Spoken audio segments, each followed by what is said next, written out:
포항 가짜 수산업자 사기 사건은 검찰, 조선일보, 국민의힘 카르텔로 비화되고 있습니다.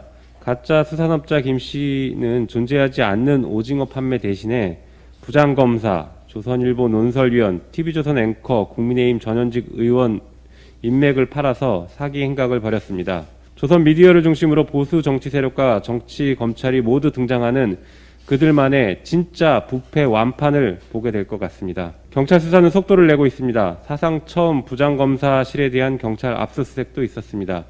현직 부장검사와 경찰서장, 윤석열 전 검찰총장의 대변인이었던 조선일보 논설위원, TV조선 앵커 등 4명이 입건됐지만 김 씨 사기 행각의 끝에 누가 있을지 다 알 수 없습니다. 이들을 연결해준 국민의힘 소속 유력 정치인들은 속속 드러나고 있습니다. 김무성 전 의원, 주호영 의원은 김 씨 인맥의 중간다리 역할을 했습니다. 포항이 지역구인 김정재 의원과 홍준표 전 대표 등도 경찰 수사를 앞두고 김 씨를 만났던 사실을 고백하고 있습니다. 김무성 전 의원과 주호영 의원은 아직 참고인 신분이지만 언제든 피의자 신분으로 전환될 수 있을 것 같습니다.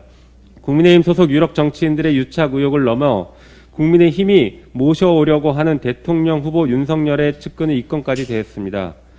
여기에서 그치지 않고 이준석 대표는 정작 본인의 군복무 특혜 시비에 명쾌한 답을 내놓지 못하고 있고 수사를 받는 상황이 되었습니다. 국민의힘이 부패하고 불공정한 세력이라는 의구심이 점점 현실로 드러나고 있는 것 같습니다. 상황이 이처럼 다급해지자 국민의힘은 또다시 아니면 말고식으로 터무니없는 의혹을 제기하고 있습니다. 김재원 최고위원이 2018년 신년 특별사면에 김 씨가 포함된 데 대해 청와대 민정수석실을 확인해 봐야 한다라는 주장을 하고 있습니다.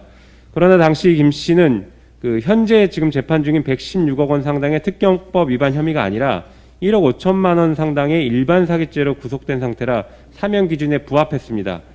2018년 법무부는 살인, 강도, 조직폭력, 성폭력 범죄, 뇌물수수 등을 제외 범죄에 해당하지 않는 일반 형사범 6,396명을 특별 사면한다고 발표했고, 이 가운데 형기의 3분의 2 이상을 복역한 831명은 남은 형의 집행을 면제해줬습니다. 수산업자 김 씨는 형기 3분의 2 이상을 복역해 남은 형의 집행이 면제된 831명 중 1명이었던 것입니다. 사정이 이러함에도 불구하고 의혹 같지도 않은 의혹을 제기하는 김재원 의원의 태도는 국민의힘의 조급함을 여과없이 드러내고 있는 것으로 보입니다. 한편 김 씨는 지난 3월 김무성 전 의원과 이모 부장검사에게 입을 다물겠다, 힘을 달라 라는 편지를 보내 구명운동에 나서달라고 했다는 보도까지 나왔습니다. 국민의힘은 무책임한 정치 공세에 나설 때가 아니라 자당의 전현직 국회의원을 대상으로 한 금품 로비 의혹부터 해명해야 합니다.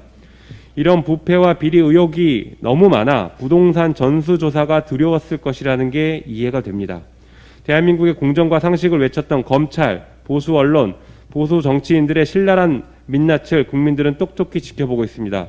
국민의힘은 다가갈 수 없는 무지개를 쫓아가는 당명을 사용하고 있는데 실상은 부패 완판당 또는 비리의 힘이 아닐까 싶습니다. 이상입니다.